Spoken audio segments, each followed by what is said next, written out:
Hi, I'm Casey. And I'm Gianni. I never finished reading the Animorphs books as a kid, and I still haven't as an adult. And I've never read them. We can't tell you where we live. But we can tell you that we want to revisit these books as adults and dive into what we would keep or change if we were to put it on TV. Two friends, 50-something books. Welcome to morphinbuddies. Sure. I mean, you can cream me anytime. Yeah, I love getting creamed, cream pied, cream... Yeah, they call me Big Cream in these streets. I don't know if you've heard that. Hey everybody, welcome to the next episode of morphinbuddies with me, your host, Casey Cisnowski. A little bit tired because I stayed up way too late last night. Yeah, and my way too late.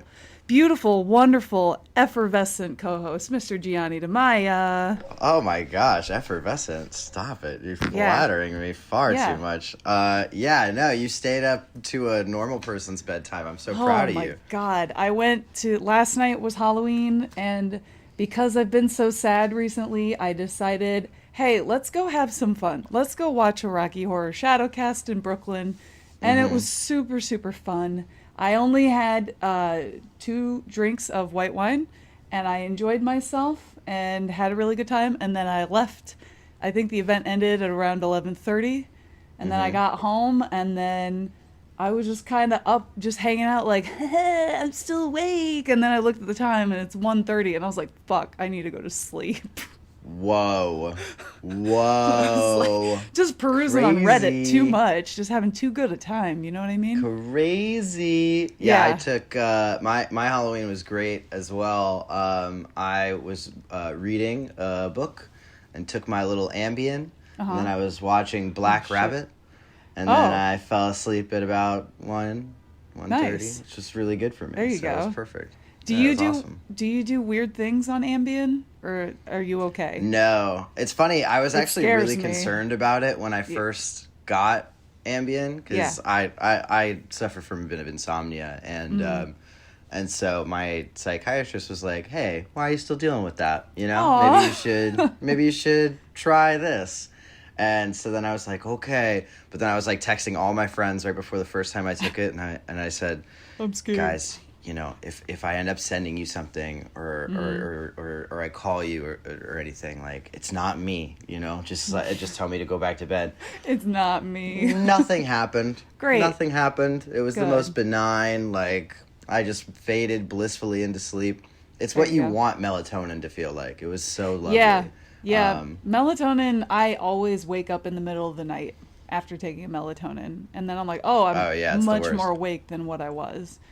But now I found this brand of edibles where I just take half of one, and I sleep the hardest I ever sleep, period. Oh yeah. I stay asleep all throughout the night. I'm knocked out. And I take it right before I go to bed, so I don't even feel any of the effects kick in, and I just I settle into sleep, and then I sleep like a brick. And I wake up and I'm like, fuck, man, that was a great sleep. I feel wonderful. Way to go, man. Yeah. I've as someone who's done a lot of drugs in my time, weed is the one that I can't hang. Weed is the only one I really can't hang. Really? I've done many a drug. I've done a few drugs. But weed, I cannot hang. I tell everybody all the time that, you know, I'll be like out at a party or something. They're like, "Do you want to hit it, whatever?" And I'm like, no, if you want me to still be here, I'm going to sleep the second I do that. So but hey, power to you. Some people it really works. Hell yeah, dude. It's awesome, dude. It's great. So did hard switch into the episode because we got a bunch of emails because Gianni, we fucked up a little bit. So the ending of book 34, the one where we were confused why Aldrea was now like threatening to stay in Cassie's body, and then Axe threatened to kill Toby so she could go back into like her little essence bottle and leave Cassie. We misread that. We both missed it. We both missed it. But yeah, you know what? I believe you, because honestly, that whole from the climax battle onward is a total blur. Yeah. So Totally get you. As you were saying it just now, I'm like, I don't even remember that. Yeah. In my defense, it happened very quick, and I don't think it was super obvious. So, we will. A couple people said, let's see. When Axe says, let us agree all civilized species must share a hatred of war, he mentions Toby was going to stay on the Hork-Bajir homeworld to lead the fight to free her people. And Aldrea doesn't want the life for that life for Toby. So she conspires with Cassie and Axe to take Toby, quote-unquote, hostage to get Toby to go with them back to Earth. I see. So here's the thing. They probably should have done that in more than like 3 sentences, but I hear you. I agree. I hear you. I hear you guys because you're right, and I should pay more attention on these things. But also, happens way too quick. It does. It did happen very quickly. So But got you. That makes sense. Thank you to Ira. Thank you to James, not just a bird Jimmy, but James. Because he's cross with us. No, it's a different James. Oh, it just actually is a different person. Actually a different James. So James, Ira. I thought he uses his Christian name when he's when he's mad at us, he uses his Christian name. And I think somebody else, Seropedia also commented on our podcast on YouTube, explaining this as well. Seropedia did? Yeah, the official Seropedia. Thank you. Wait, for the record. Yes. Hold on. Yeah. I use Seropedia for my notes on these books all the time. Yeah. So that's like, you're telling me a celebrity. A celebrity hit us up and said, hey, you guys fucked up. And I said, thank you. That's fucking crazy. That's so my cool. Gosh. Whoever's doing the Seropedia email, thank you so much. I'll pay more attention, I promise. Yeah, I'm absolutely. So sorry, Seropedia. Yes. Again, in our defense, it was very brief. Also, I want to say this now, too. Now that I know that it was Seropedia, because this is even crazier. So, because I was using Seropedia for my notes when we were doing that episode, and that book doesn't have a full detailed plot description summary, like beat by beat, like Seropedia usually does. And so actually, Seropedia, you fucked up. Don't call them out, Gianni. They're so helpful. No, but you were literally so helpful. I have it pulled up right now. I'm looking at Seropedia for this book. But yeah, so just so you know, Seropedia, that's one of the few books. It's only happened like 3 other times, but that's one of the few books that, for whatever reason, doesn't have like a full detailed plot description. So I was like, yeah, for sure that happened, I think.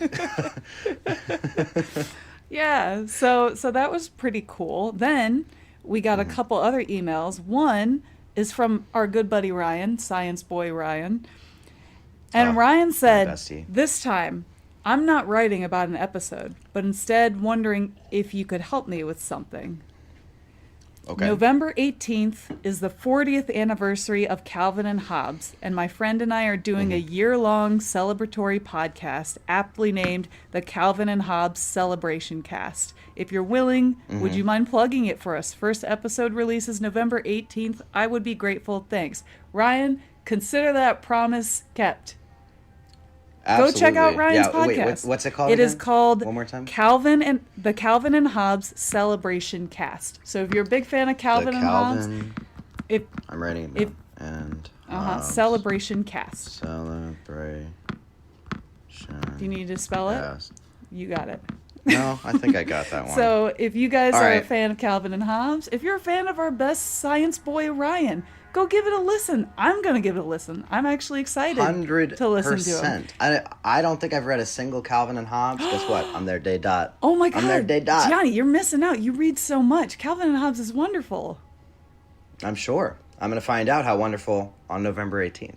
When I Hell yeah. November 18th. Calvin and Hobbes. So by the time this podcast comes out, it's probably going to be the beginning of December, maybe, or the end of November. So it should be out. Oh shit! By the time... Are we that far ahead? Well, that's crazy. Okay, we're like an episode and a half ahead.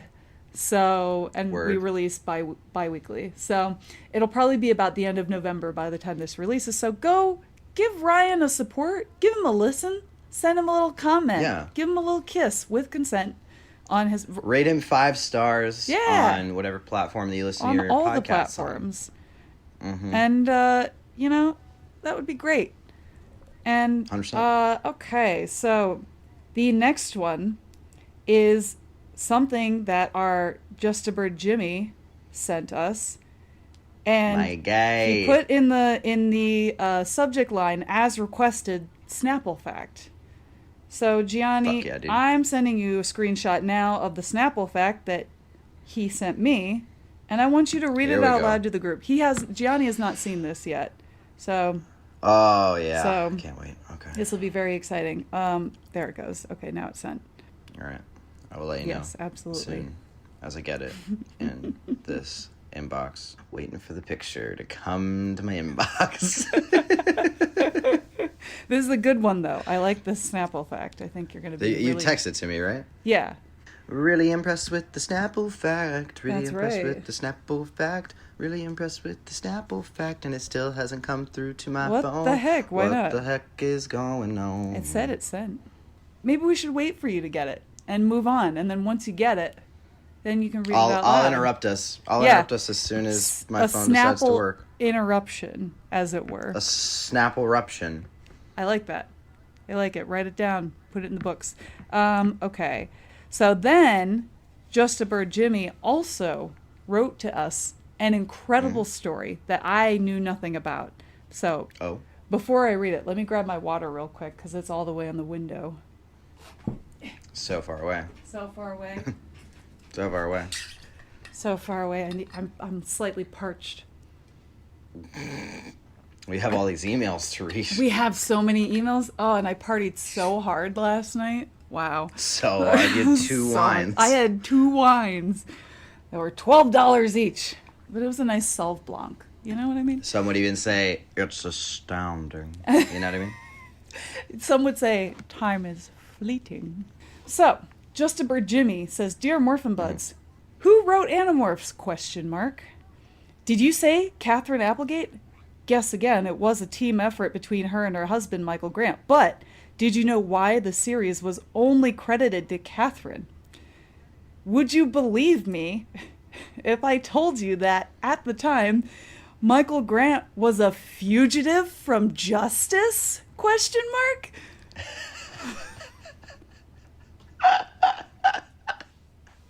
What? So apparently, tell me everything. Michael Grant says that after dropping out of college, which he had gone to mostly to get high and chase girls, quote unquote, and after working various jobs, mostly restaurant work, and this is where he starts directly quoting Michael Grant, I decided I would go into a life of crime, carried out 2 burglaries of 24-hour restaurants, cut my way in through the roof and emptied out the safe, got arrested, spent 11 days in jail, decided I didn't like that very much, and when I got bailed out, I decided, well, that's it, fuck that, I'm out of here. So I jumped bail, and for the next 22 years, I was on the run. But in an incredible stroke of luck that I would just, I can't explain it to this day, but I ran from California, hitchhiked actually, ended up in Austin, Texas, living under a freeway for a while because I was broke. Then I got a job waiting tables, got a shitty apartment, and then one day coming home to my apartment, actually after having just been on a date with another woman, saw this woman in a window in the apartment next to mine and just decided I had to meet her. I went over to her apartment, which is not remotely typical for me. When I knocked, I tried to knock on the door, but she was on the fucking phone, so I had to go... I know, I like that.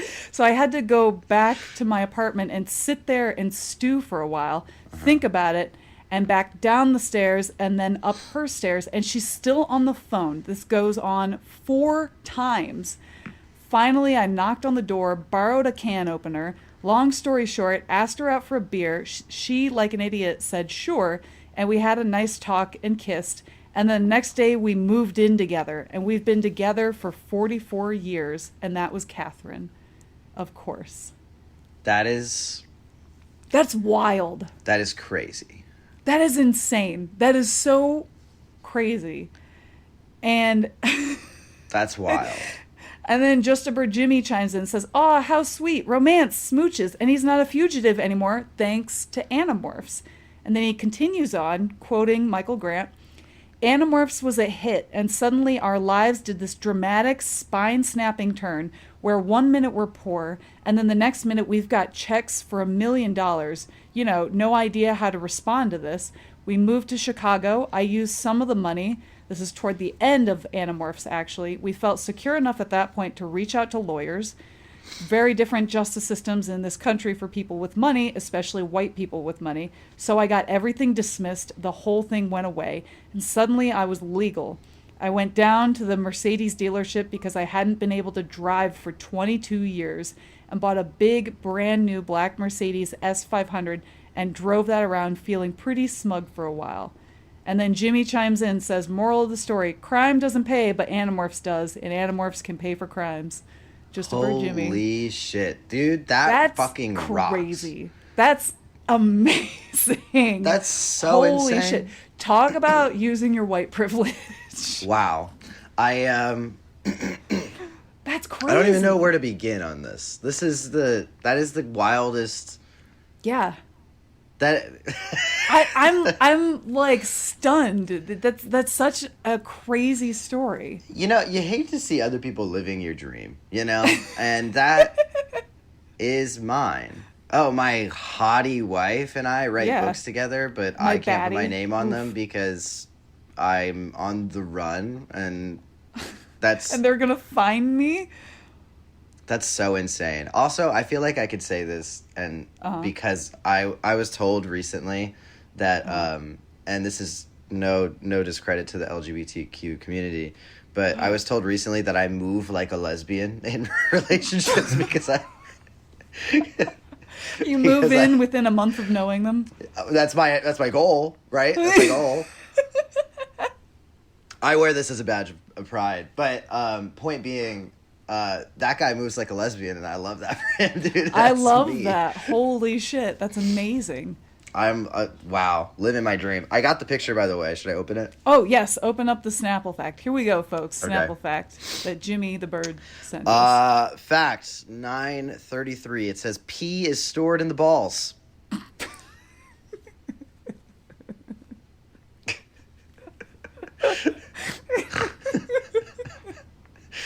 Was it worth the build-up? Yeah, I loved it. That was really good. Wow. Thank you, Just a Bird Jimmy, for enlightening Pee our is lives. stored in the balls, guys. It's yeah, stored in the balls. Great point. You know, great point. What an incredible start to our episode. You know what I mean? Yeah, people are loving amazing. this.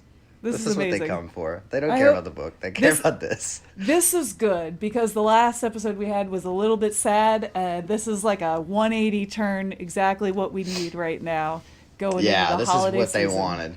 This is what they 100%. wanted. Yes. Yeah, for sure. Take it and enjoy it, folks. Thanks for being here. Yeah, and thanks for writing in. We got so many emails. Turns out if we make a mistake on this episode, we get more emails. Yeah. So we should just make more mistakes. We should fuck up on purpose. Listen, I do appreciate the people that reached out because they were all very nice. And they were like, "Oh, actually, you misunderstood it just a little bit. Here's the explanation." And you all were very kind and not like, actually. Yeah. So thank you. And we love you guys. I love that. And you. also, I'm still in a haze that's Seropedia. I know! How crazy is that? I still can't believe it. I really am like, wow, I'm floored. I feel so seen. I feel so vulnerable. Oh I swear to God, it is literally like bookmarked on my laptop. It's one of my most visited sites, just simply as a byproduct of us doing this show. It's just so crazy. I'll send you a screenshot of the comment under the video so you have it. So wild. You can frame it. So fucking wild. Yeah. Oh my gosh. Wow. Anyway. Wow. I feel like we're being courted a little bit. It's so nice. Yeah, Seropedia, whoever runs it, if any of you guys want to pop on, just have like we can do like an interview to start one of these episodes or something. Oh, that would be fun. You're more than welcome. That would be a ton of fun. Open invitation. Awesome. So, 20 minutes into the episode, let's get into Visser. Word. How did you feel about Visser, Gianni? Wait for it. Loved it. I did too! I loved this book. That was brilliant. That was one of the best in the series. It is. It really, really is. I think it's it's an exceptional work of science fiction. I think it did everything I needed it to, and then also gave me more things that I had asked for out of other books that then felt delivered on in this book. Cleared up some of the hierarchy stuff, made it make sense. I love even the little like I don't know if you would call it a retcon, because I don't think they've ever actually directly addressed this, but it felt sort of a retcon in some way where, you know, you always feel like the Yeerk leadership is a little vague and unclear, and they even kind of retconned that with just the simple explanation of there's 13 on the council. You're not really allowed to know who on the 13 is the emperor because they don't want to expose it to the enemy. Otherwise, you know, you would have to kill all 13 in order to be able to actually defeat the Yeerks. Otherwise, you know, so the council would be sort of toppled over. So just thought really clever stuff all throughout. What a way to smooth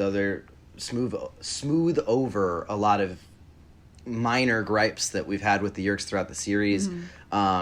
But more importantly, the best part of the book, outside of the writing style, whoever the ghostwriter is on this is exceptional and did such a good job of really making the narrator of this feel completely distinct, with just a lot of like just small verbiage changes that just clued into a high intellect and almost alien mindset.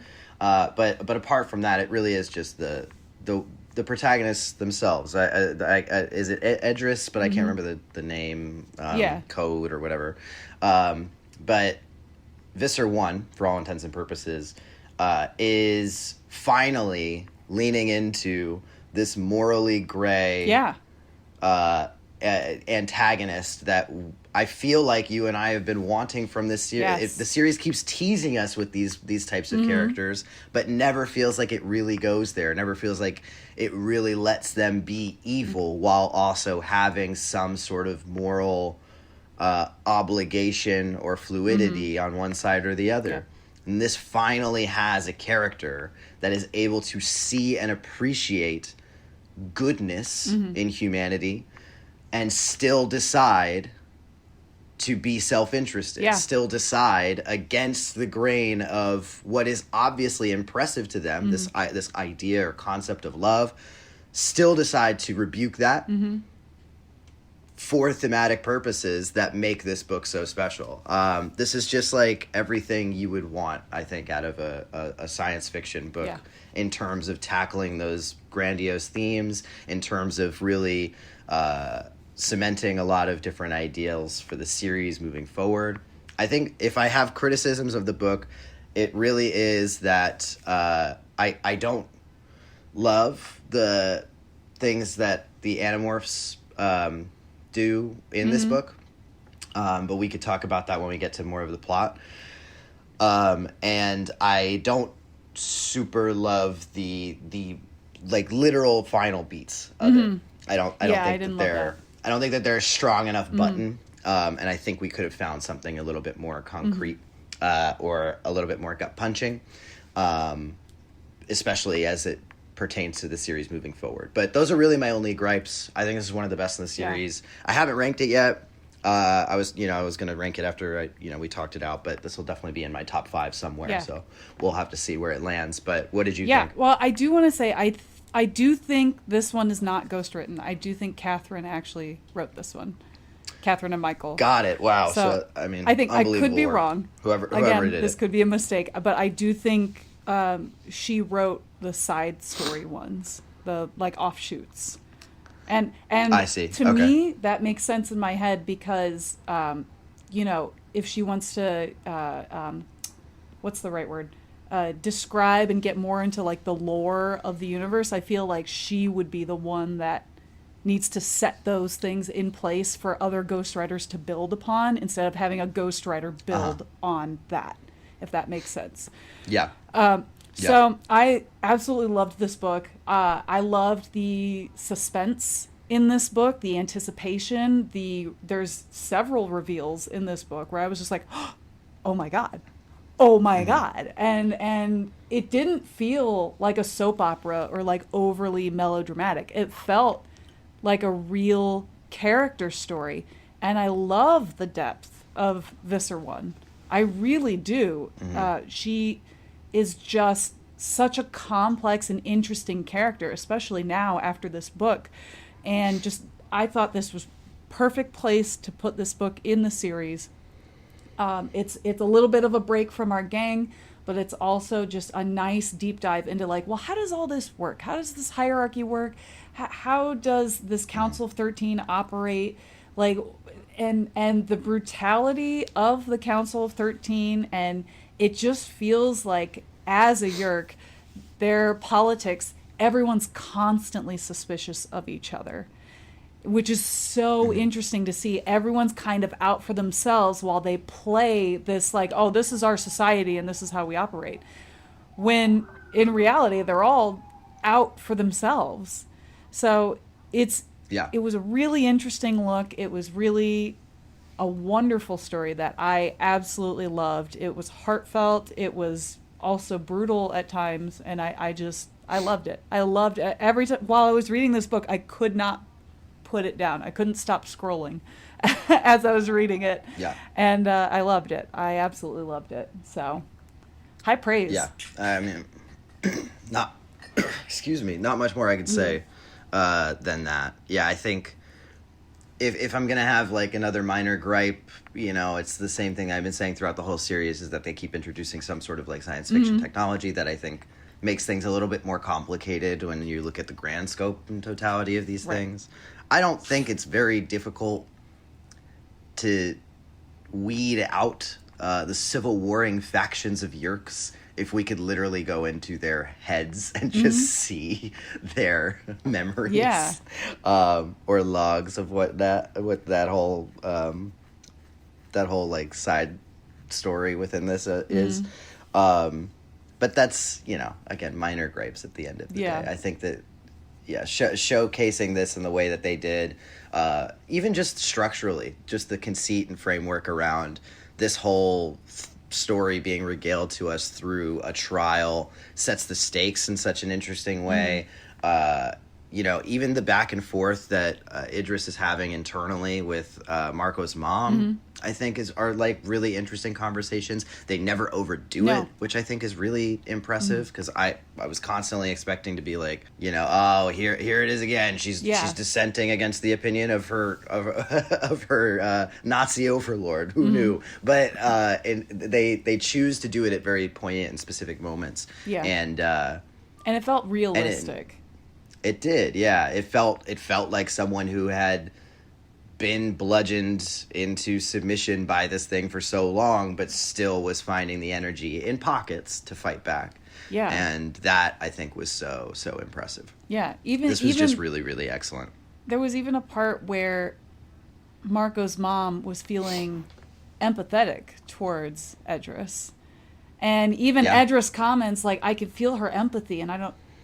It's weird, because even though she's a slave to me, she still feels sorry for me, or she feels pity, or she feels some kind of empathy. And it was interesting to just have her like take that note and kind of move forward. So this is a multifaceted character study on the Yeerks, and especially Edris. It was wonderful. I loved it. Loved every little bit of it. Yeah, just stunning stuff, man. Yeah. We gotta talk through some of these plot points, because, like you said, there's so many reveals. Yes, absolutely. So we'll pop in. We'll start with Marco's. It's a flashback to when Marco's mom is about to get on the boat after she's been Yeerked and fake her own death, and she's peeking through Marco's little bedroom door, and you can hear Eva, Marco's mom, saying to the Yeerk, let me hold him one more time, let me touch his hair, let me talk to him. And the Yeerk's like, nah, your son's too weak to make it in the world. And she closes the door as she walks out, which is cold as fuck. Even that though, like even that was a reveal in itself. Within the prologue chapter, the way that it's just structurally overhauled is like you're not entirely sure if this is like who the narrator is yet. We think that maybe the narrator is Marco's mom, and then it's not until that moment when you hear Marco's mom inside of her own head screaming out, "Let me just say goodbye," that reveal happens. Just really genius, well crafted work. Absolutely. I will say because this just reminded me of the only other nitpicky criticism that I had as well, which was that I never really got the reason of why the death needed to be faked. That was really something that I thought about too. Yeah, that was a little missing, but whatever. We'll cross that bridge when we come to it. Anyway, continue regaling us. Yes. So she goes out. Apparently, Eva has a boat. That she goes on Eva's boat, and she's like, "All right, let's go fake my death, and they'll never find the body, and I'm about to get promoted to Visser 1, and everything's going to be great."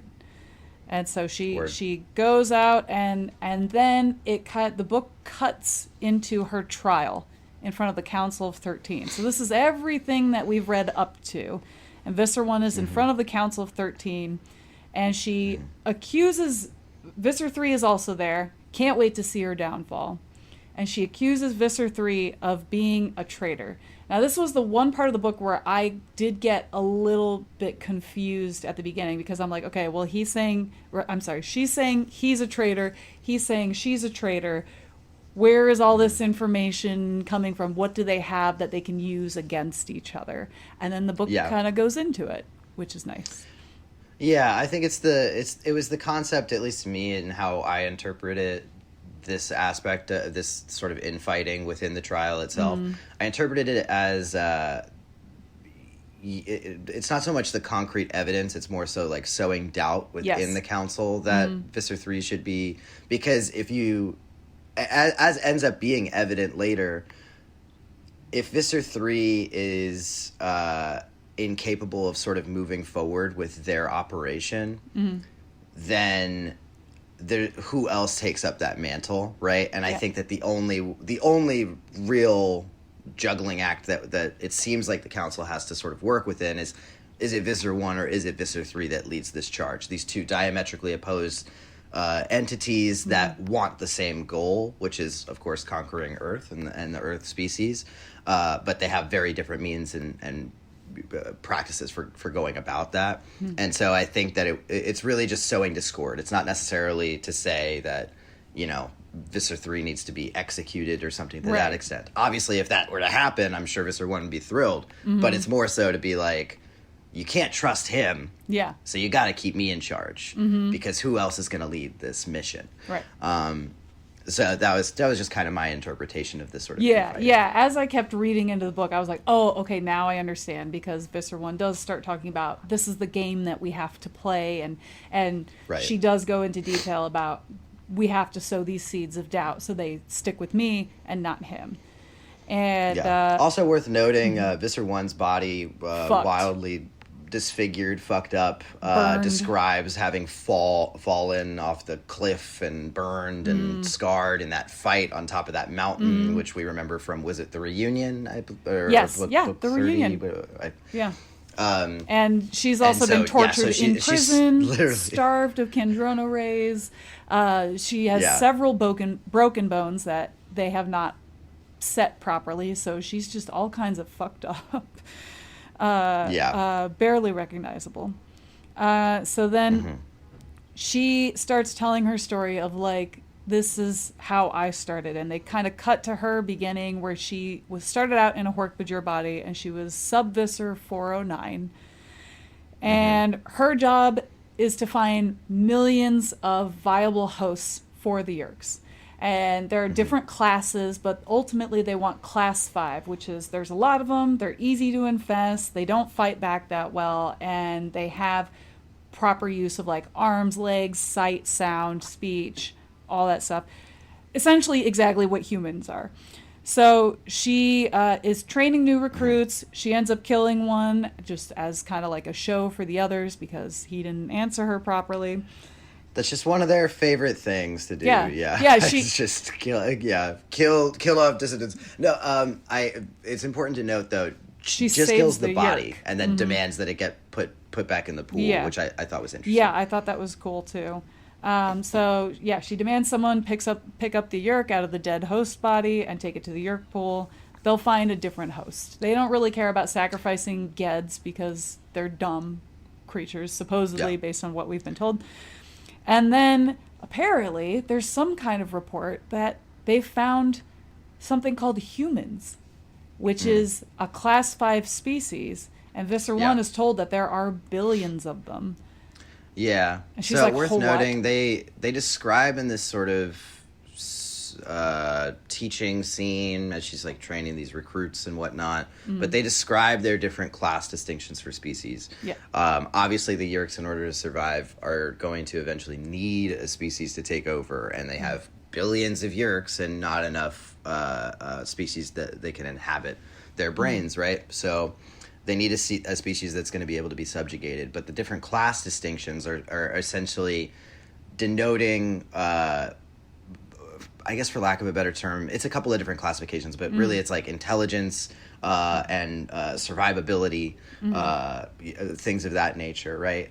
So you want a species that is hyper intelligent, adaptable, and can survive, but not too hyper intelligent where they cannot be conquered. Correct. And obviously, they need some sort of ear canal so that they can access the brain. And so a class 5 species is the ideal distinction of any of these species. And the class 5 species that, or actually the whole task of pretty much all of the sub-Vissers seems to be go out, scour the galaxies, figure out if we can find another terrestrial planet that we can inhabit that species that would be a class 5 species. And of course, as we hear this, word of mouth getting spread about events that had happened in the Andalite Chronicles, because they mention Chapman directly, and they mention Lauren. Lauren? Lauren. Yeah. Of course, now we're on the hunt for where this human species is, where this potential class 5 species is. And so that's how they end up heading there. Yeah. So she's Visser 1. Well, technically not Visser 1, but I'm just going to call her Visser 1 just to make things easier. Visser 1 is going through the galaxy, and she wants to go check out our solar system because of these rumors that there are billions of humans. What? That's impossible. And she tells her higher ups, and they're like, it's not worth it. Don't worry about it. Let's go find something else. And she's like, so I could go against orders, and that would be against the law. But if I found us humans, that would be amazing. And that could ensure our survival as a species. So she goes into the Milky Way. She sees the sun. She's like, that's too bright. She looks at Mercury. She's like, that's too close to the sun. She looks at Venus. She's like, I don't think that's the right one. Then she sees Earth, and she sees Mars. And she's like, humans could probably live on either one of those. And she's like, perhaps Earth, this green and blue, mostly water planet. And so she starts getting all these signals, which are clearly from like radio satellites. waves, satellites, all that stuff. And she's floored immediately, thinking, "Wow, there's like billions of them." It's like there's too much data to file it's almost incomprehensible. They fly on down. It's her and her partner, for lack of a better term. It's like her right hand, who I think was Essam. And the two of them go down, and Essam is like, well, we should really go back inside. This seems really dangerous. And she's like, not yet. As we watch some sort of nondescript war in the Middle East, some sort of like a guerrilla warfare infighting that then results in a bunch of, it's implied to be Palestinians, but it's not ever directly addressed as Palestinians or Iranians. Something I was like, careful, K.A. Applegate, please don't. We've had little brushes of light almost racism in these books. Please be careful. Yeah. But no, she was pretty good. No, she was good here. Yeah. She was good here. Handled well. Yes. But what was interesting was, so they're able to get one survivor sort of sequestered as they're maneuvering around over these different radar fields to try to navigate so that they can land discreetly. They find this one, and our protagonist Visser 1 in this book here infects this entity's brain and processes a whole slew of information about humans. There's a brilliantly written scene of the first time navigating through the human brain and finding the different spots of it, that the language receptors, the visual receptors, just and then figuring out there's those a second half, but the two halves work together, but also independently. And she's so confused by this. It was such a great bit of writing. This was it was like one of those like brilliant works of science fiction where you're like, I know you don't need to have this in here, so but great. God, it's so satisfying. So fun to watch her discover. It's just so good. And just so those different synapses clicking and through processing some of the information of some of this person's memories and whatnot, they are identifying their different quote unquote enemies, which are these other big nations, and they list off a few of them, and one of them that they list off is America. And America seems to be, at least in this person's perception, a major superpower that has the most advanced weaponry that has been decimating this person's people. So she immediately evacuates this human host. She's like, kill it, I don't need it anymore, we need to go to America, and that's where we're going to be able to start our infiltration from there.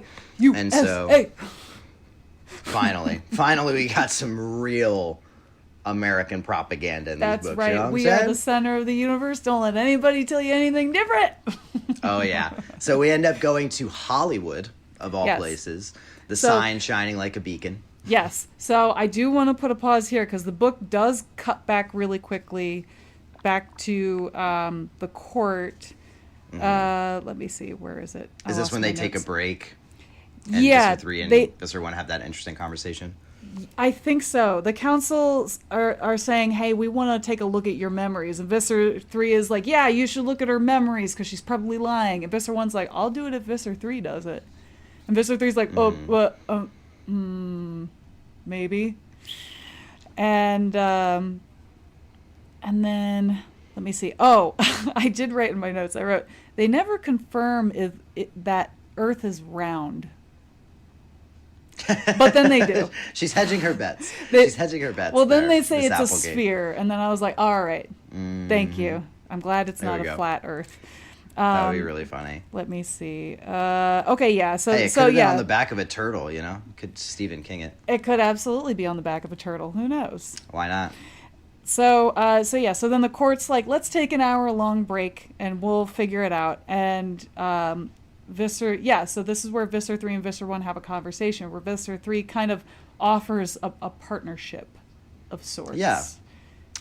And more than that, actually suggests, which I would definitely classify as some sort of high treason, suggests them starting basically through this partnership their own Yeerk empire and running it from Earth itself, because once they have 5 billion people as subjects, they can really just dominate over the current Yeerk empire, which was crazy. I thought was fascinating. Yeah, that was really cool to read that. And she's like, I see your trap, you're gonna tattle.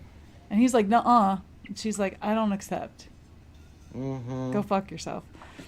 And did you think Visser 3 was being serious? I wouldn't put it past him. I could see him being serious about this. I could also see him, here's what I'll say. I could see him offering it to her and then deciding what to do later. Whether or not he wants to betray her or if he really does want to be the leader of this new Yeerk empire. I could see him going both ways. At the end of the day, though, really, he could just blackmail her into doing whatever he wants with this information. because he can always go back and say, well, I can tell the Council of 13 you were planning to overthrow the government when I trapped you or whatever. You know what I mean? Right. So right. I could really see him going either way. And I think that makes the character that much more interesting, is that you don't really have a solid answer as to whether or not he would actually follow through with being on the same team as her. So I found that to be really interesting. Yeah. It's one of those that definitely could go either way. I think that this was the first. I know this is contrary to my opinions on Visser 3 and other books, but this was the first time where I ever thought Visser 3 might actually be smart in some way. And I think that Visser 3's biggest problem seems to be like impulsivity. Yeah, I was going to say he gets in his own way. Yeah. Just gets a bit too hot-headed and rushes into decisions. And I think that seems to be the downfall. But ultimately, I think that if Visser 3 is being serious about this offer, I actually think it's more interesting because it's sort of directly addressing what Visser 3 knows to be his own greatest downfall, which is that I'm not the brains of this operation. My ideal is it's a blunt instrument. It's a cudgel. It's it's going to beat these guys into submission. You're the one who's been infiltrating over years and years. If we can really put our heads together, and I'm able to just bludgeon the things that need to be beaten down, and you are able to intelligently call the shots on who needs to be infiltrated here, then we could really maybe do something. And so I think it's an interesting conversation. I think regardless, the one thing that Visser 3 is definitely going to be serious about, if I were a betting man, is that Visser 3's ultimate goal is to start their own Yeerk empire where they are the emperor. And I'm sure we will see that through if I was a betting man, but I have no idea. Anyway. So then they go back into we go back into Visser 1's memories, and they get to Hollywood. They're trying to check it out. They're like, wow, it was like they put up the sign just for us. And so then they land and they see a house with a pool and a couple of people out at the house. And Essem's like, I'm thirsty. Let me drink this pool water, which is heavily chlorinated. And he's like, it burns. It burns. And she's like, why? And I this is part of the book that I really loved, where it was funny to us, the reader, because we're like, oh yeah, there's chlorine in that pool. That's going to hurt you. But like, they don't understand that. And they're so confused as to why does this water burn so badly? And so just these little bits and details that Applegate was putting in this book of like, yeah, they wouldn't know this automatically. And it gives us, the reader, a little bit of a giggle. So they see this young blonde woman who does not give a fuck that there are aliens in her backyard. Does not care whatsoever. She's like, ew, what are you guys from the studio? Ugh, whatever, can you leave my house? and they're like, we're gonna take you over. And she's like, as if, whatever. And then the guy comes out, and he's a little bit older, clearly some type of movie producer, and they force infest these two. And they also they sort of indirectly mentioned that he was a survivor of the Holocaust. Oh yeah, I don't know if you caught that. Yeah, I totally forgot that. It's like a passing mention where when they're infesting him, they say that in combing through his memories, he survived like one of the greatest I don't think they use the word genocide in my recollection of it, but they definitely imply that it was the Holocaust, and that he's like a famous Jewish producer now, which I was like, whoa. That's a lot. Yeah, because he probably would have been a kid at that time, which they loved killing kids. Which also reminds me of one of my other favorite things that they had included on the first brain takeover within this book, which was talking about how this brain is so complex and divisive within itself that it can actually argue with its own reasoning and morality. And they're like, and then Visser 1 remarks, no wonder that they are fighting each other Yeah, it's like they can't. They fight with each other in their own heads. Of course, they're going to fight each other out there. I thought that was just so a lot of really fascinating conceits there. And that's more insight into the way that Yeerks work and think, because they clearly don't have any kind of morality argument in their heads until they experience it from humans, or at least what we see in the future of this, which again, very interesting. So they imply heavily that now the girl that so Visser 1 gets into the girl, and then SM gets into the Hollywood producer. Visser 1's host is a cocaine addict that they casually just keep dropping it. They don't say cocaine outright, but they're like, oh, she seems to take a lot of these sort of drugs that that she seems to need all the time. And I'm like, holy shit, she's addicted to cocaine. Big thing. And I can't remember when it said, but Visser 1 even says later that they continue to do the drug because and they get questioned by the council. It's like, why did you continually put them in the position where they were using these substances? And Visser 1 even says, like, originally it was my idea that they would be the most susceptible to the invasions. Like I was kind of testing the effects and how it makes these people more susceptible in general. So I wanted to keep influencing this host with that to try to test that theory, which I thought was also a really fascinating thing that I never would have considered. Yeah, and that also puts a question in my brain that, like, if Yeerks are in control of the brain, can they cut addiction symptoms, like, immediately? If they're in control of the impulses of the brain, can they, if you give it to an addict, can they stop those impulses from happening by tapping into the bits of the brain that cause addiction and just completely cutting that off? So, just interesting. Yeah, definitely interesting to theorize about.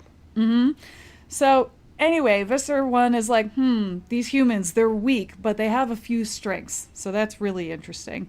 And then we cut back to the court, and Visser 1 debates to herself whether or not she should tell the council that the Andalite bandits are actually humans. She's like, maybe I should, maybe I shouldn't, who knows? And she reveals that Visser 3 wants an all-out, brutal war, and she wants to do it more subtle, and the reason she wants to do it more subtly is because she wants to protect 2 humans, and that's all she says at that point.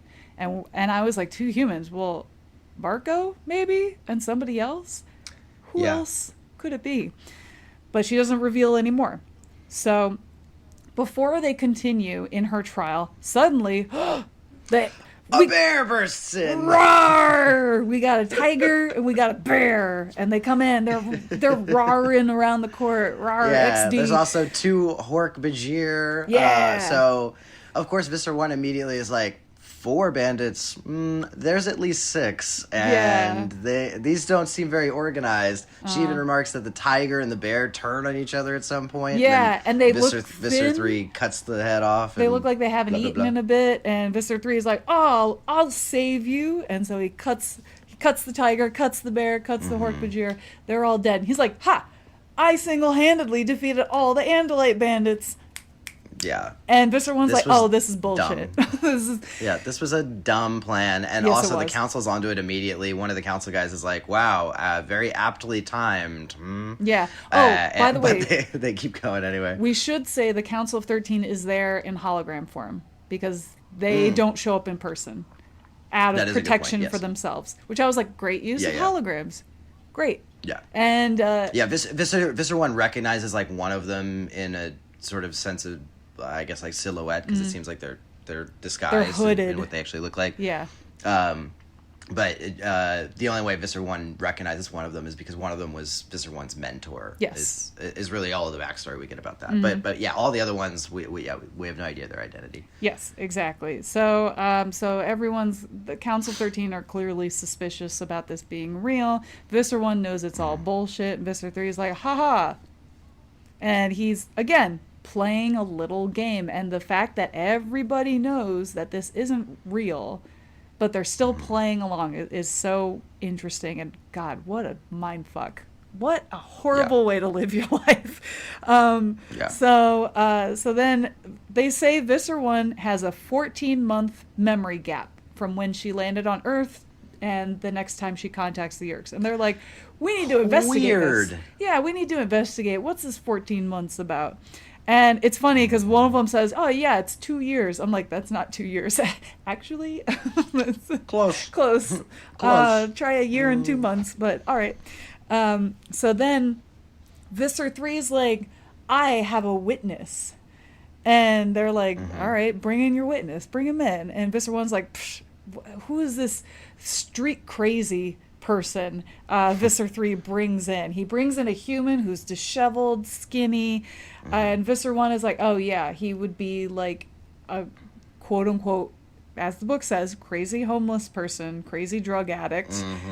Not great language, but it was the 90s. We'll give him that.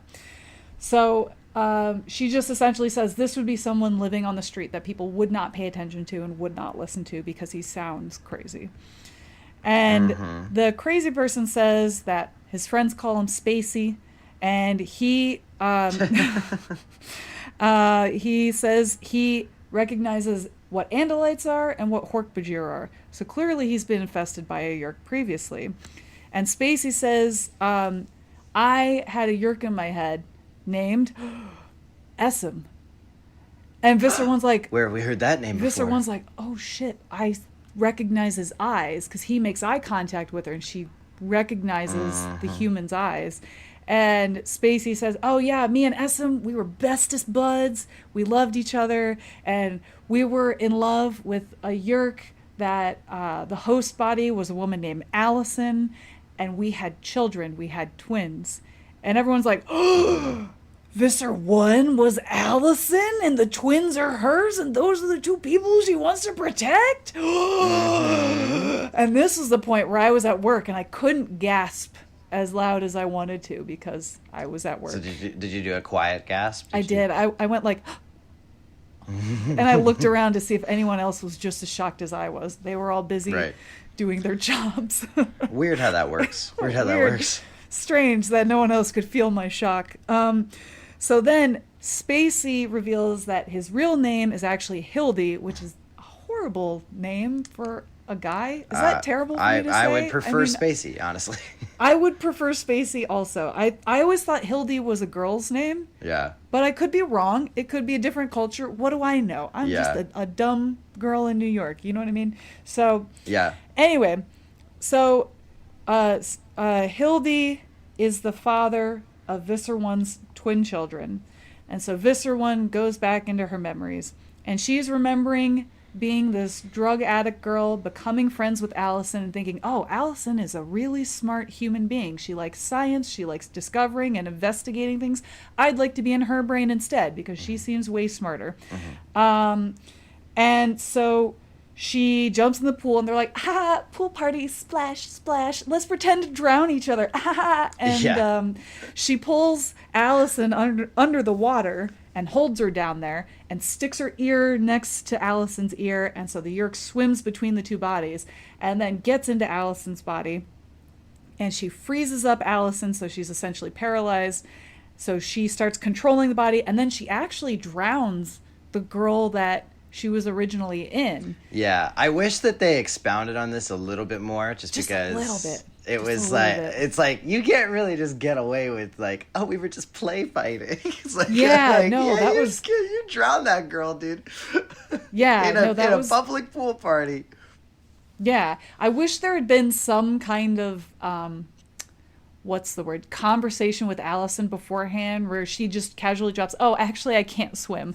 And then she accidentally, quote unquote, falls into the deep end of the pool and calls out for Allison. Allison jumps in because she's a good friend or tries to. And then that's when all that stuff happens. And I did actually feel bad for this girl that she just used her and then drowned her. And she was only like 19. Yeah, I would change it just a little bit. I would, rather than a pool, I would just have like the two girls like bonding on a rooftop, during this party, and then slips one ear over, and then just have the moment where she just pushes her right off the roof, and then screams bloody murder oh my god, she jumped, you know, way That easier would to be get away with. crazy. Yeah, actually, yeah, if they went to like a quieter part of the roof, like towards the Yeah. front yard or something, that would oh yeah, they called the character Visser One originally infested Jenny Lines, which I was like, oh, cocaine. Yeah, the cocaine they addict Jenny they call Lines. her Jenny Lines, which is crazy. I wonder what she's up to, this Jenny Lines. Yeah. So Visser One Marty now is out. Heroin will have something to say to her, I'm sure. What about Jimmy LSD? So then, so Allison, Visser One as Allison now is like, oh, I tried to save her, but I think she drowned. I don't know how to do CPR. And Allison, the human, tries to take over Visser One in her brain by trying to crash her car into a tree when Visser One wasn't quite paying attention as much as she usually is. It doesn't work. But then Visser One was like, okay, now I have to keep my defenses up and make sure Allison doesn't actually fight against me, because Jenny Lines didn't do shit. And Allison will fight back. So I have to keep an eye on that, so she learns about that. Then we kick back to the council with Visser 1 and Visser 3 arguing about how humans fight each other. And Visser 3 is like, let's do that live memory retrieval. And Visser 1 is like, well, all right. You know what? She's like weighing her options. She's like, well, I guess they're going to find out and we'll figure it out. So she allows the council to get into...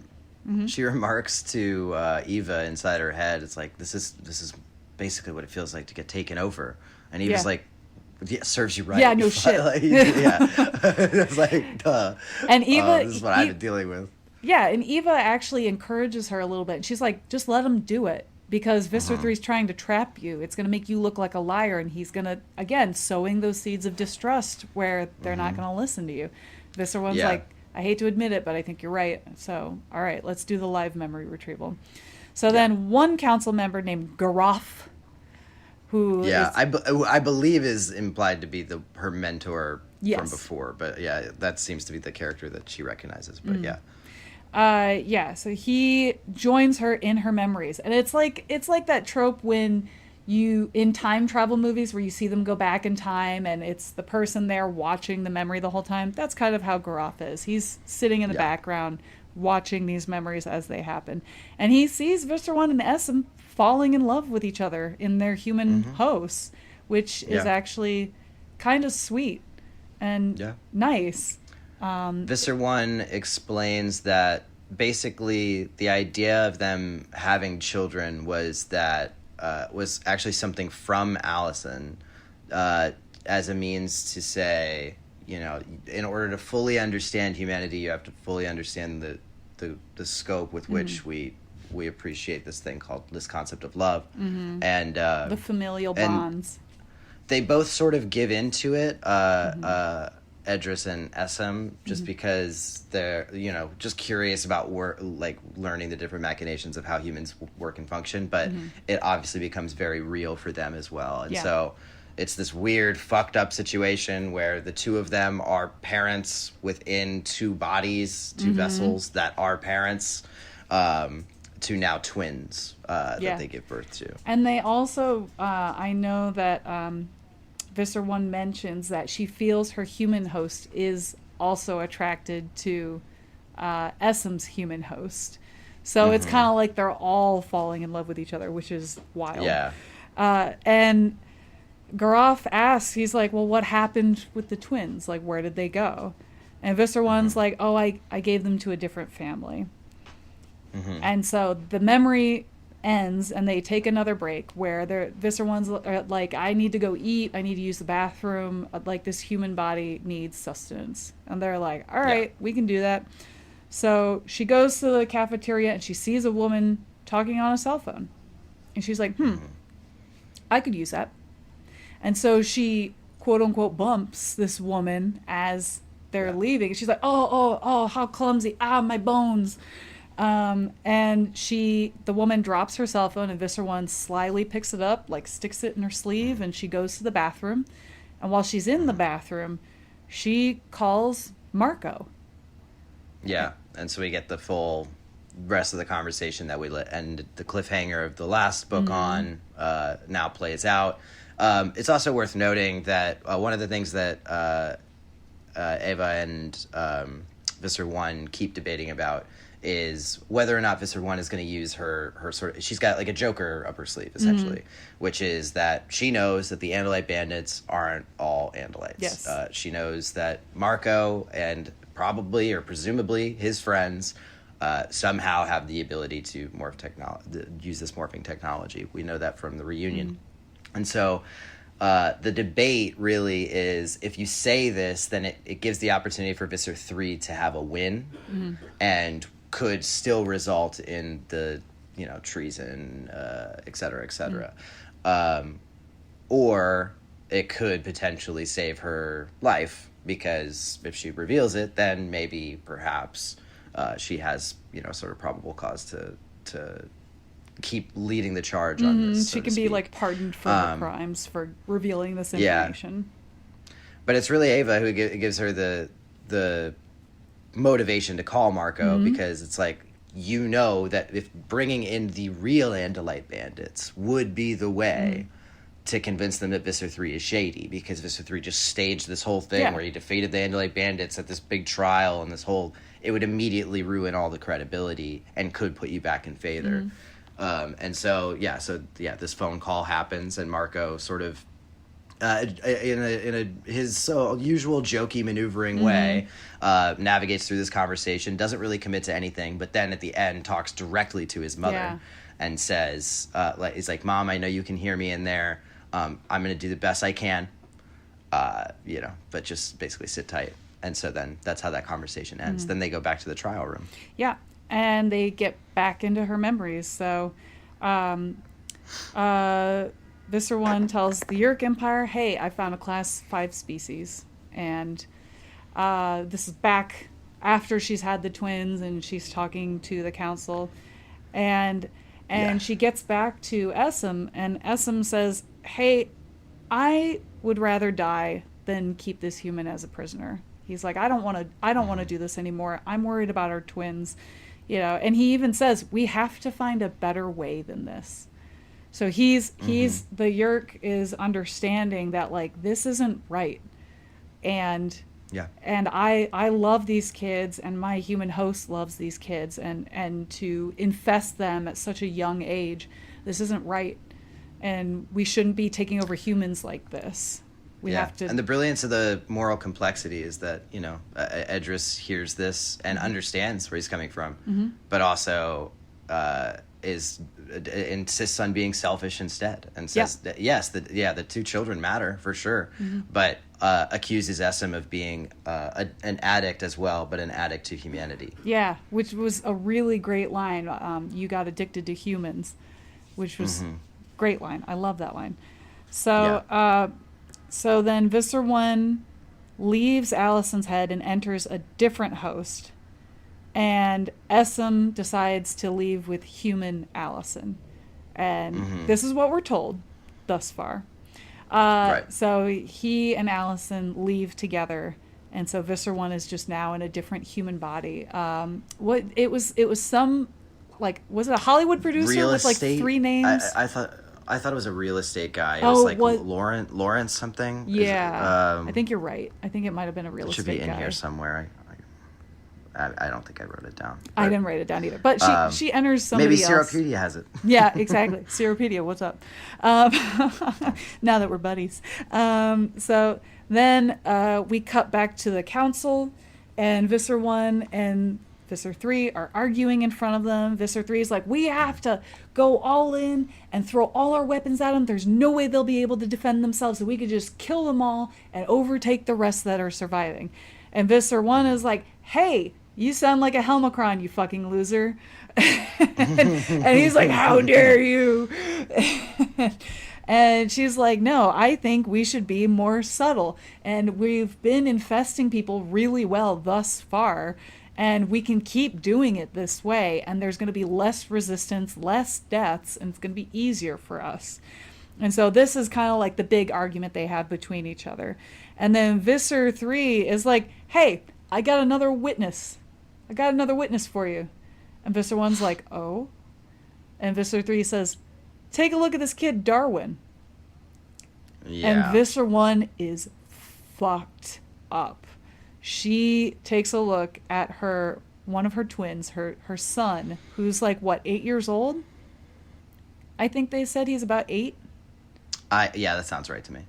And he looks at her, and they give Visser 1 a gun, and they said, to prove it, shoot your son. Shoot your human son. Yeah, if you're on the they side even of give her a Yeerks. 9mm pistol. Like, you don't even get a regular ray gun. You get the human gun. You get a pistol, and they put it. They force her to put the gun against his chest, and then the kid Darwin takes his hands up and holds the gun to his chest. Mm-hmm. So that tells us, the reader and Visser 1, that Darwin is indeed infested with a Yeerk. Yes. And which is so tragic. And then I got so many questions in my head of like, if a kid was infested this young, if you take the Yeerk out of his brain, does he know how to use his body? Does he know how to speak? Does he know how to walk? Mm-hmm. If he's been infested at such a young age and then you take the Yeerk out, does he know his functions? Like how to use his own body? Mm-hmm. I don't think he does. And I don't think he even has a sense of who he is as a person, as like his own individual self, mm-hmm. because he's just used to this other voice in his head. He doesn't even have an idea of freedom. Yeah. That got my brain spinning with all kinds of ideas, and I thought that was really an interesting thing. So Darwin's holding the gun to his chest, and Visser 1's like, yeah, I'm going to shoot him. And she's looking into his eyes, and she's like, I have to stall. I can't do this. I can't do this. And Eva's like, I know you can't do this, but we have to figure out what to do. And then she sees... over across the room, she sees a little flea on the floor that is growing larger and getting blue. And then she's like, huh. And then she looks at the council. She's like, I'm going to do this. I'm going to shoot him. And you're going to see that Visser 3 is a traitor, a big dumb idiot head. Mm-hmm. And then we see Axe pop up behind Visser 3. And they start blasting. Yeah, and then they started blasting, and the whole gang leaps into the court, all our Animorph buddies, and they're fighting, and the Council of 13, because they're holograms, they don't give a shit because they're not there, and they're like, yeah, get him, oh, behind you, blah, which is crazy that they're participating in this and egging it on. And Marco comes in, he sees his mom, and he knocks her the fuck out. Yep. And then it's just cut to black. Mm-hmm. And then... we get Visser 1 waking up in a cave somewhere, in like a tunnel. And she's with the rest of the Animorphs being protected by, you guessed it, a hologram. Mm-hmm. Yeah. In the tunnel. Because you gotta make me mad some way. Eric wasn't there. How did they make the hologram? I was waiting for them to be like, and Eric's here. But yeah, it never happened. He wasn't. He never showed up. I guess. Maybe everyone just has these day. now. Oh, let me pull out my pocket hologram. I'm so over these holograms. So we're told that Visser 3 morphed and got away. Mm-hmm. And Axe decides to put his tail blade to Visser 1's neck. Mm-hmm. And Marco says, I'm going to fucking kill you, because how dare you take my mother away, unless you crawl out of my mom's head right now and we'll put you back in the pool. Yeah. Let my mom go be free. And Visser 1 is like, how do I know you're not going to kill me when I'm all sluggy? And they're like, you're just going to have to trust us. Mm-hmm. And so they kind of have a little bit of a back and forth, and Visser 1 does decide to crawl out and feels herself being held in Marco's hand. And then we get like a little break, and then Visser 1 finds herself back in Eva's head, and she's like, what happened? Let me access memories. Jarvis, exactly, show me what happened. And she goes through the memories, and Marco has a really heartfelt conversation with his mom, which I was like, this is really nice. Yeah, so this is what I was alluding to earlier, where I actually don't like the Andalite part of this story, and I think if I was to make any like drastic changes to how this story functions, I would change it. Yeah, I liked the conversation they had, the moment they had together, but I don't think it should have ended the way it ended.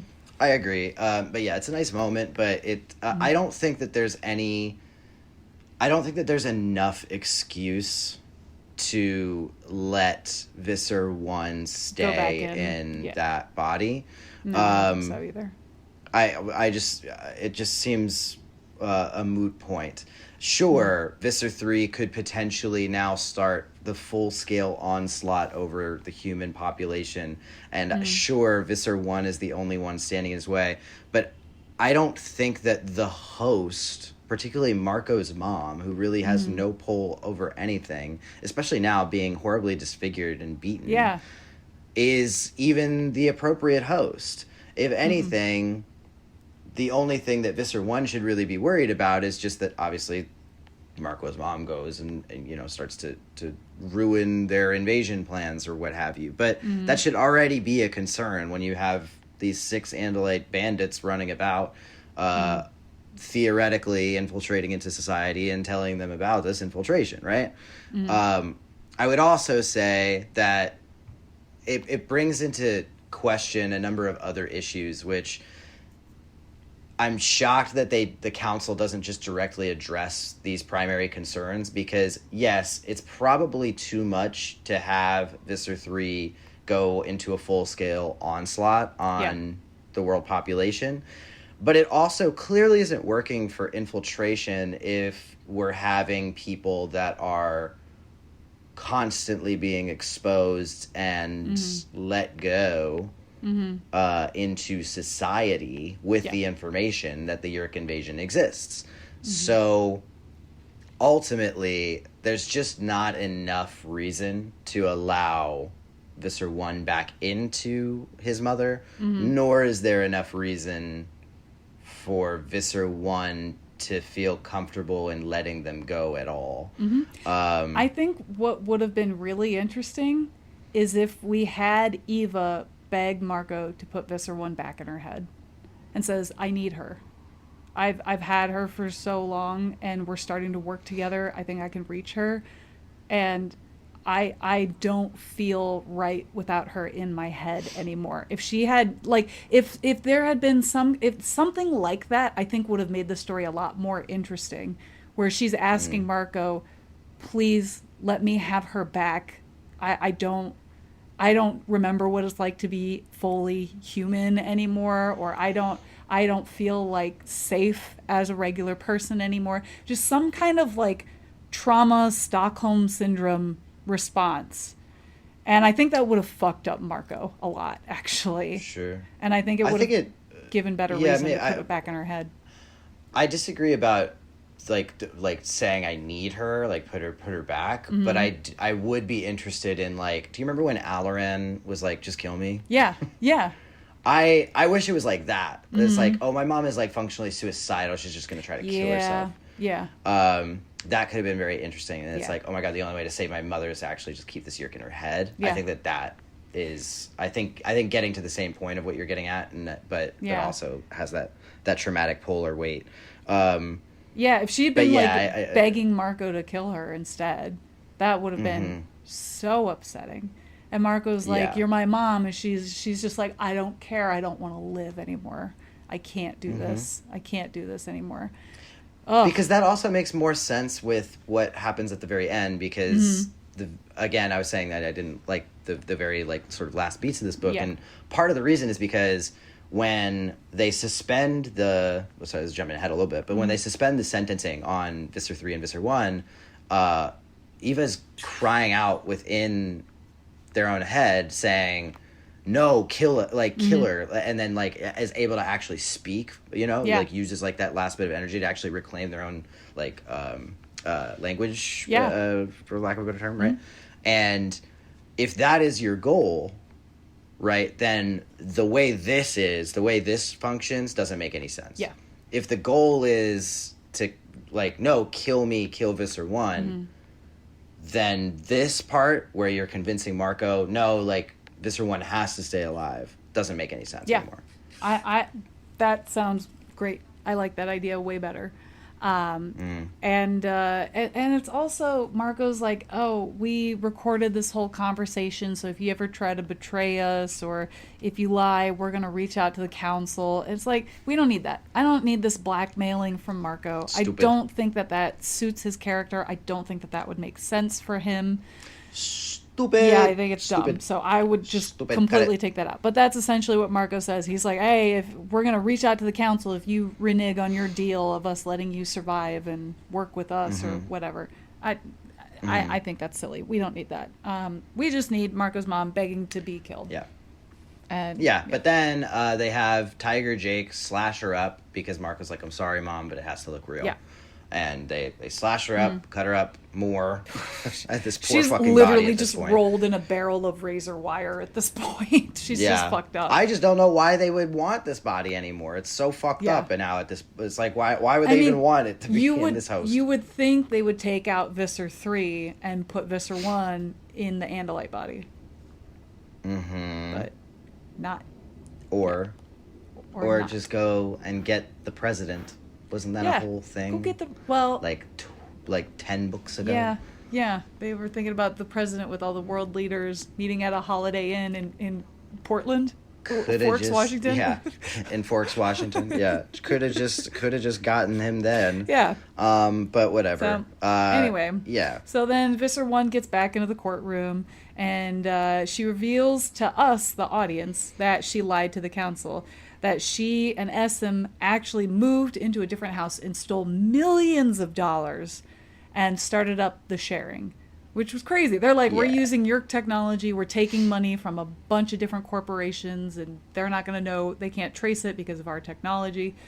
And we start up the sharing and essentially make a cult. Because that's all the manipulation tactics they use, the same things they do in cults.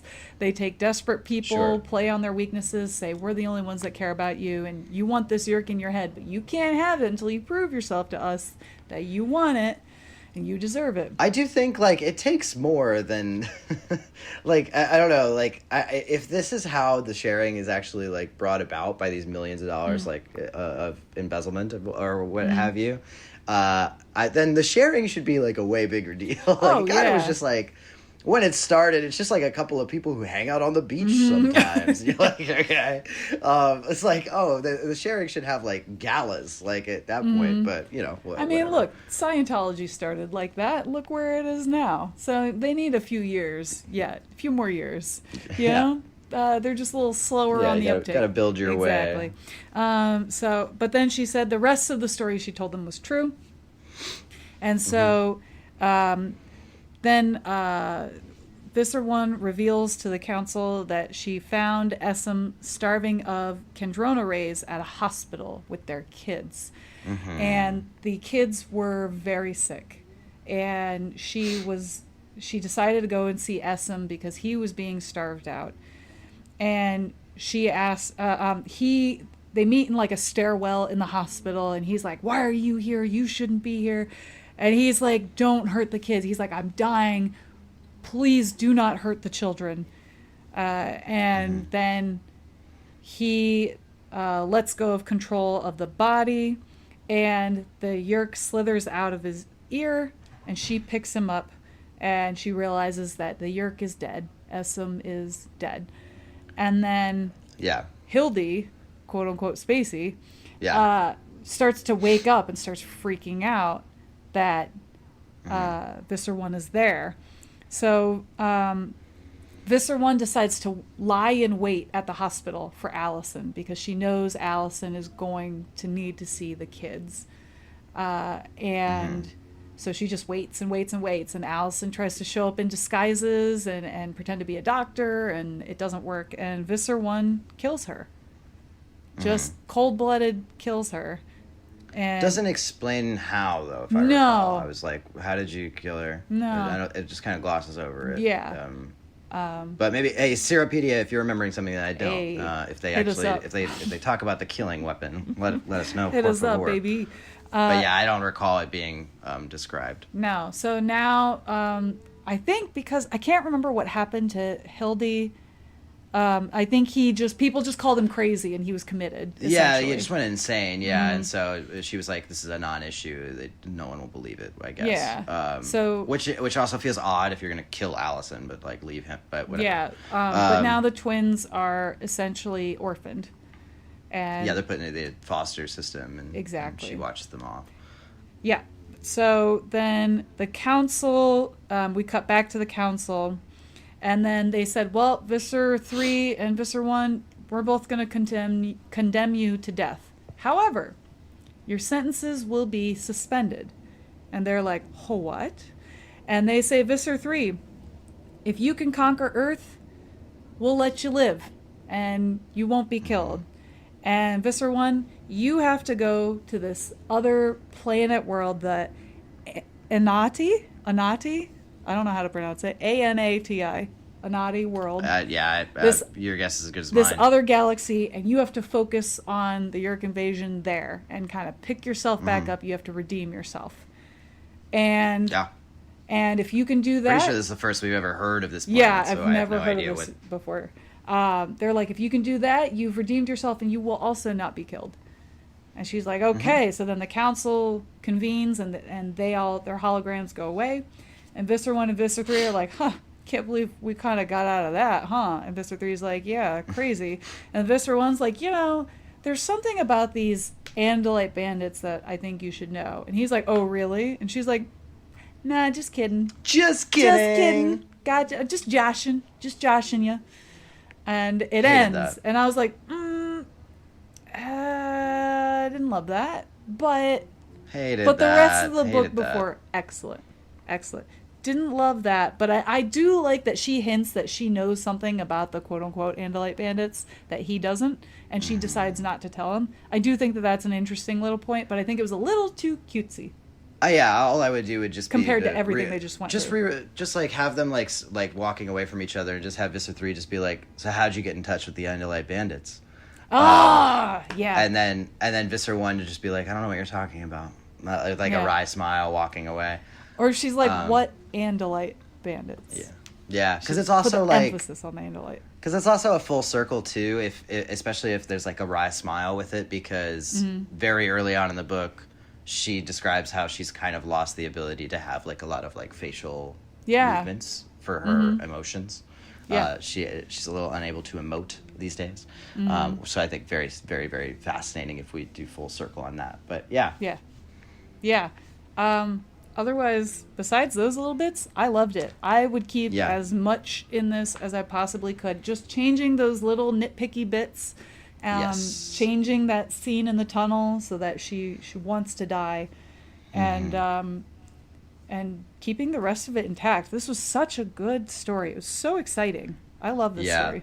This would just be such a good like finale to a season of television for this or something. It's just such a consequential episode, a real barn burner. Everything you want out of science fiction. They did the ultimate magic trick with this one. Because I remember last episode we were talking about it, and I was like, they're gonna have to convince me that the Yeerks even know what the fuck they're doing. And they did that and then some. So it was this was excellent. This was so good. So good. I think I wish it was just earlier in the series so that I could like the Yeerks more. But this was great. But we also had to have everything happen up to that point, so that way we could pick up with this Visser story. Totally. But yeah, love this book. We set our notes. I'm happy with that. Should we move on to the mutation, the next book, book 36? I suppose we should. I am looking at the cover. Love this cover. Love this cover. Yuckaroony doony, dude. What is this? Yuckaroony doony. This is amazing. That's what this is. What's on the cover? Obviously. Oh God, it's. Oh, I love it. I can't tell who it is though. Oh. Is it supposed to be Jake? Because he's got dark hair. Yeah, it's Jake. It's like Jake with Marco's hair. It's weird. Anyway, so it's Jake turning into a killer whale. Yeah. The second one looks like some sort of lichen. The third one, the way they put the hair, it is so cursed.